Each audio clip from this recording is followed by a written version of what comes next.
اچھا بھائی، فضل رحمان صاحب کہتے ہیں سعودی عرب سے، مفتی صاحب اچھا خاصا کماتا ہوں پھر بھی کسی نہ کسی کا قرض ہوتا ہے، رہنمائی فرمائیں۔ بھائی آپ کے کو اللہ نے پیسہ دیا مگر برکت نہیں ہے اس میں، تو دو کام کریں آپ۔ نمبر ایک، اس کی توجہ کریں کہ بھائی حلال ہی ہے نا، کہیں گڑبڑ تو نہیں ہے اس میں، تو اس سے بے برکتی ہوتی ہے، حرام شامل ہو رہا ہوتا ہے۔ اور دوسری بات یہ کہ اپنی خواہشات کو بھی محدود کریں نا،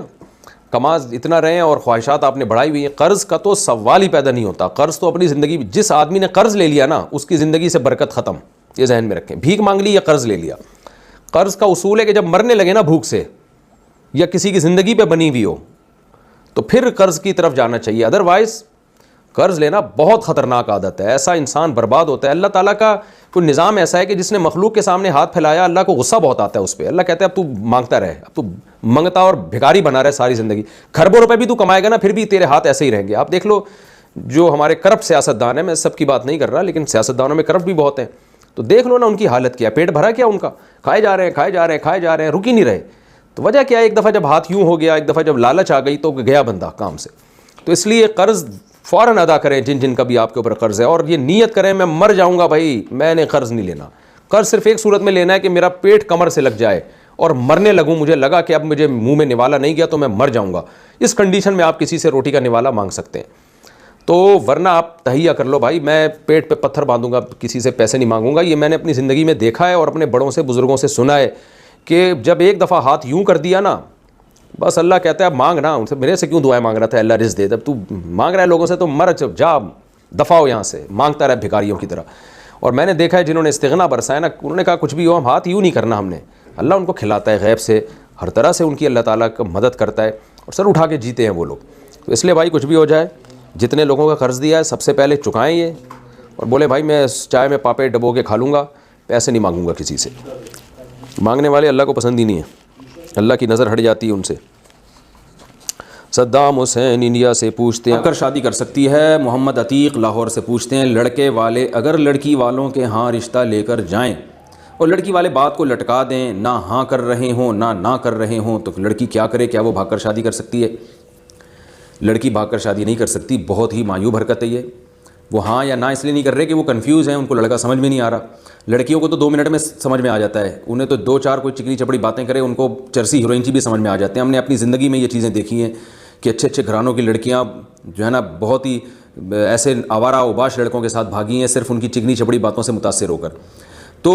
یہ چیز شریعت میں بالکل پسندیدہ نہیں ہے۔ لڑکی کا جو والد ہے اللہ نے اس کو ولی بنایا ہے، باپ ہمارے ہاں 99.9% باپ اپنی بیٹی کے لیے اچھا ہی سوچتے ہیں۔ تو اگر کوئی باپ ایسا ہے کہ وہ بیٹی کے لیے اچھا سوچ ہی نہیں رہا اور اس کی شادی کر ہی نہیں رہا ہے، بلا وجہ ٹرخائے جا رہا ہے، جیسے ہوتے ہیں بعض باپ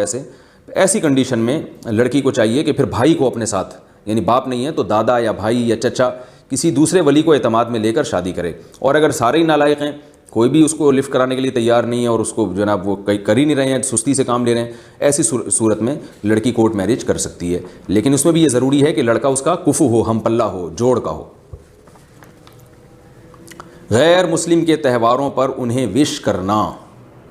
بینک کی رسیدیں چھاپ کر دینے کا حکم۔ محمد نعمان صدیقی کراچی سے پوچھتے ہیں سودی بینکوں اور انشورنس کمپنیوں کی رسیدیں چھاپ کر دینا اور ان کی بائنڈنگ کرنا کیسا ہے؟ بھائی جائز نہیں ہے، کیونکہ رسول اللہ صلی اللہ علیہ وسلم نے سودی لین دین کے لکھنے والے پر بھی لعنت کی ہے۔ تو رسید میں لکھا ہی تو ہوتا ہے نا معاملہ، اب چاہے قلم سے لکھیں چاہے مشین سے چھاپیں، تو بات تو ایک ہی ہے۔ کیا جہیز کے بعد وراثت میں حصہ ہوتا ہے؟ بنت حنیف دہلی سے، پہلے سادگی سے شادیاں ہوتی تھیں، اب لڑکیوں کی شادی میں لاکھوں روپے خرچ ہو جاتا ہے۔ اگر ہمارے والدین زمین بیچ کر شادی کر رہے ہیں تو کیا بعد میں ہمارا والدین کی وراثت اور پراپرٹی میں حصہ ہوگا یا نہیں ہوگا؟ جی ہاں، والدین اپنی زندگی میں بیٹی کو یا بیٹے کو کچھ بھی دیں تو مرنے کے بعد دوبارہ پھر بیٹی اور بیٹے کا حصہ لازمی ہوگا۔ والد صاحب نے 1 کروڑ روپے اپنی بیٹی کو جہیز میں دے دیے اور اگلے دن کسی ایکسیڈنٹ سے والد صاحب کا انتقال ہو گیا، تو بیٹی کو دوبارہ اتنا ہی وراثت میں حصہ ملے گا جتنا ان بیٹیوں کو مل رہا ہے جن کو جہیز نہیں دیا۔ تو اس لیے باپ کو چاہیے جہیز دینے سے پہلے یہ سوچا کریں کہ کہ دوبارہ وراثت میں بہرحال حصہ دیا جائے گا، تو یہ جہیز کی رسم کو ختم کرنا چاہیے۔ اور اگر پھر بھی کسی کو ہے دینا ہی ہے، مجبوری ہے، تو پھر ایسا کر لیا کریں کہ گولڈ کی شکل میں بیٹی کو قرض کے طور پر دے دیں یعنی گولڈ میں دے دیا بیٹی کو قرض، جیسے مثال کے طور پر 5 لاکھ روپے جہیز دینا ہے، تو 5 لاکھ کا گولڈ لے کر نا جتنے تولے گولڈ آئے گا وہ گولڈ بیٹی کو دے دیا اور کہا کہ یہ قرض ہے، اور قرض کی وصولی یہ ہوگی کہ وراثت میں جتنا میرے مرنے کے بعد تمہارا حصہ بنے گا نا تو اس میں سے پہلے یہ گولڈ مائنس کیا جائے گا اور اس کے بعد جو حصہ بچے گا وہ تمہیں دیا جائے گا۔ وہ مائنس اس لیے کیا جائے گا تاکہ وہ قرضہ جو ہے تم سے وصول کیا جائے، تو اس طرح سے یہ ہیلا کر کے یہ معاملہ جائز ہو جائے گا۔ کیا پروویڈنٹ فنڈ استعمال کر سکتے ہیں؟ مسز محسن، اسلام آباد۔ میں جہاں جاب کرتی ہوں وہاں پروویڈنٹ فنڈ ملتا ہے جو ہر سال مختلف پرسنٹ کے حساب سے ملتا ہے، کیا شرعاً یہ حلال ہے یا نہیں؟ نیز اگر حلال نہیں تو اب تک جو پروفٹ مل چکا ہے اس کا کیا کریں؟ یہ جائز ہے، یہ سود نہیں ہے، کیونکہ آپ سے کوئی رقم لے کر کسی شرط کے تحت دی نہیں جا رہی، آپ کی تنخواہ سے ہی جمع کرتے جا رہے ہیں کاٹ کے، تو آپ اس کے مالک ہی نہیں بنے تھے۔ باہر اس کے دلائل کیا ہیں یہ تفصیلی مسئلہ ہے، لیکن پروویڈنٹ فنڈ پہ جو پروفٹ ملتا ہے وہ جائز ہے، وہ سود نہیں ہے۔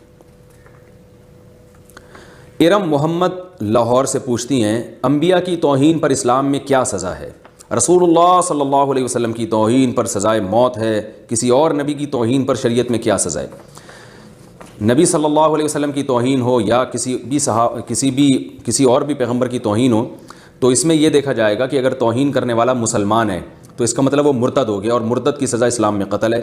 تو 3 دن تک اس کو مہلت دی جائے گی، اگر وہ توبہ کر لے تو اس کو جو ہے وہ معاف کر دیا جائے گا، اور اگر وہ توبہ نہیں کرتا تو اس کا سر قلم کر دیا جائے گا۔ اور اگر غیر مسلم توہین کرتا ہے تو نبی صلی اللہ علیہ وسلم کی سیرت میں پھر قتل کرنا بھی ثابت ہے، معاف کرنا بھی ثابت ہے، دونوں چیزیں ثابت ہیں۔ تو ایسی چیز جس میں اسلام نے ہمیں آپشن دیا ہے اس میں پھر حکومت کو اختیار ہے کہ وہ قانون سازی کرے زمانے کو اور حقائق کو سامنے رکھ کر۔ تو حکومت کو یہ بھی اختیار ہے کہ توہین رسالت، چاہے وہ نبی صلی اللہ علیہ وسلم کی توہین ہو یا کسی اور پیغمبر کی، اس کی توہین پر حکومت کو یہ اختیار ہے کہ وہ قتل بھی سزا رکھ سکتی ہے، تعزیر بھی رکھ سکتی ہے۔ تو یہ ساری چیزیں مفوض الی الحکام ہیں، یعنی حکام کی طرف ہیں۔ تو چونکہ پاکستان ایک اسلامی کنٹری ہے تو اس وقت موجودہ حالات کو دیکھتے ہوئے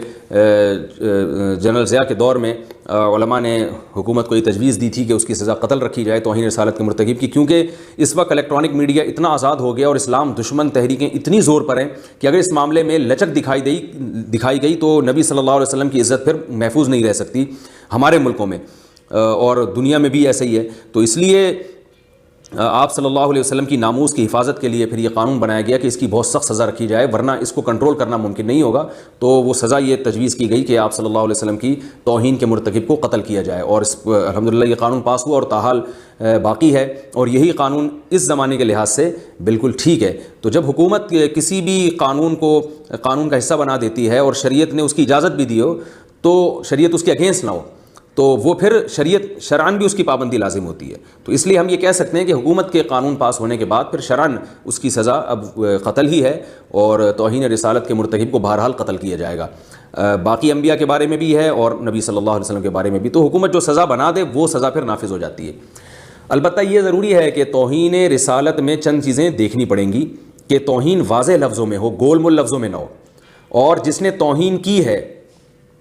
تو اس کو بھی دیکھا جائے گا کہ اگر واضح قرائن سے پتہ چلتا ہے کہ اس کی نیت توہین کی نہیں تھی بلکہ اس کی زبان لڑکھڑائی ہے، نیت توہین کی نہیں تھی، تو بھی قتل نہیں کیا جائے گا، کیونکہ قتل کی سزا اسلام میں بہت سخت ہے، اور جو بھی سخت سزائیں ہوتی ہیں اسلام میں شبہات سے ساقط ہو جاتی ہیں، یعنی اس میں جب تک 100% جرم کا یقین نہ ہو اور اس میں ذرہ برابر بھی تردد نہ ہو تو اس وقت تک سزا دینے عدالت کے لیے جائز نہیں ہوتا کہ وہ سزا دے۔ تو اس لیے یہ بہرحال یہ بات ذہن میں رہنا ضروری ہے کہ توہین واضح لفظوں میں ہو۔ نمبر 2، توہین کرنے والے قرائن سے پتہ چل رہا ہو کہ اس کی نیت توہین ہی کی تھی، قرائن سے یہ نہ پتہ چل رہا ہو کہ توہین کی نیت نہیں تھی، کوئی بات بیان کر رہا تھا، زبان لڑکھڑا گئی، یا بولنا کچھ چاہتا تھا یا نکلا کچھ ہے، یا اس کی نیت توہین کی نہیں تھی۔ جیسے میں نے بتایا کہ ایسا بھی ہوا ہے کہ بعض جگہ کہیں پوسٹر لگا ہوا ہے رسول اللہ صلی اللہ علیہ وسلم کا اس پہ نام ہے، اور کسی نے آپ کے گھر کے باہر پوسٹر لگا کے چلا گیا وہ، اب آپ نے جب پوسٹر پھاڑا تو آپ کی نیت نبی کے نام کی توہین نہیں ہے، آپ کو تو نے تو دیکھا بھی نہیں کیا لکھا ہوا ہے، آپ نے کہا میں نے نیا کلر کروایا تھا اور کسی نے میرے گھر کے باہر پوسٹر کیوں لگا دیا، اشتہار کیوں لگا دیا، آپ نے وہ پھاڑ کے پھینکا، اتفاق سے نیچے گندگی تھی وہ اس میں گر گیا، تو اس پہ بھی لوگوں کو جیل میں ڈال دیا گیا ہے کہ جی اس نے توہین رسالت کی ہے، نبی کے نام کو معاذ اللہ گندگی میں پھینکا ہے، معاذ اللہ۔ کوئی مسلمان یہ جرت نہیں کر سکتا۔ اب یہ نہیں دیکھا، اس میں یہ بھی تو دیکھا جائے گا کہ یہ اس کی نیت تھی یا نہیں تھی، اور یہ کر کیا رہا تھا اور ہوا کیا ہے۔ تو یہ تمام چیزیں عدالت کے ذمے ہیں کہ ان تمام چیزوں کو مد نظر رکھ کر وہ پھر قتل کی جو ہے وہ سزا دے. اگر یہ عدالت یہ تمام چیزیں سامنے رکھے بغیر قتل کی سزا اس کو دے دیتی ہے مجرم کو, تو پھر یہ عدالت کی طرف سے زیادتی ہوگی. اور یہ تمام چیزیں موجود ہوں اس کے باوجود بھی اگر قتل کی سزا نہیں دیتی تو پھر بھی یہ زیادتی ہوگی, یہ نبی صلی اللہ علیہ وسلم کی ذات کے ساتھ پھر زیادتی ہوگی. تو اس میں جو ہے یہ عوام کو چاہیے جذباتیت سے ہٹ کر زمینی حقائق کو دیکھتے ہوئے اور اسلام کے اصل حکم کو دیکھتے ہوئے فیصلہ کیا کریں, کیونکہ آج کل یہ مسئلہ اتنا زیادہ اس میں لوگ جذباتی ہو جاتے ہیں کہ بعض دفعہ بے گناہ لوگ بھی جیلوں میں چلے جاتے ہیں. اور ایسے لوگ ہیں, وہ بیچارہ کوئی پوسٹر پھاڑ رہا تھا, اس کی نیت نہیں تھی, اس کو پتہ ہی نہیں تھا اس میں لکھا ہوا کیا ہے, اس کو جناب توہین رسالت کے کیس میں اندر کر دیا. پھر لوگ اتنے جذباتی ہو جاتے ہیں کہ جب تھانے جاتے ہیں نا, لوگوں کا ایک 10-15 لوگ چلے گئے تھانے کے, اس نے توہین کی ہے, تو ایسا چوک بھی وہ بھی تفتیش کرنا اس کے لیے بھی مشکل ہوتا ہے, کیونکہ اگر وہ ایف آئی آر نہ کاٹے تو اس کے خلاف پھر لوگ اس کو مار پیٹ کا خطرہ ہوتا ہے. تو جذباتیت سے ہٹ کر نا ہمیں گراؤنڈ ریئلٹی کو سامنے رکھ کر اور شریعت کے اصل حکم کو سامنے رکھ کر ٹھنڈے مزاج سے فیصلہ کرنا چاہیے. اگر واقعی توہین ہوئی ہے اس میں دوسرا پہلو نکلتا ہی نہیں ہے, اور توہین کرنے والے کی یہ بھی ہمیں کوئی ایسے واضح قرائن نہیں ہے ملتے کہ اس کی نیت کیا تھی, تو پھر یقیناً اس کو قتل کیا جائے گا. عدالت جو ہے وہ پر لازم ہے کہ اس کے قتل کا فیصلہ کرے. سبق پھر پڑھ صداقت کا, عدالت کا, شجاعت کا, لیا جائے گا تجھ سے کام دنیا کی امامت کا. سبق پھر پڑھ صداقت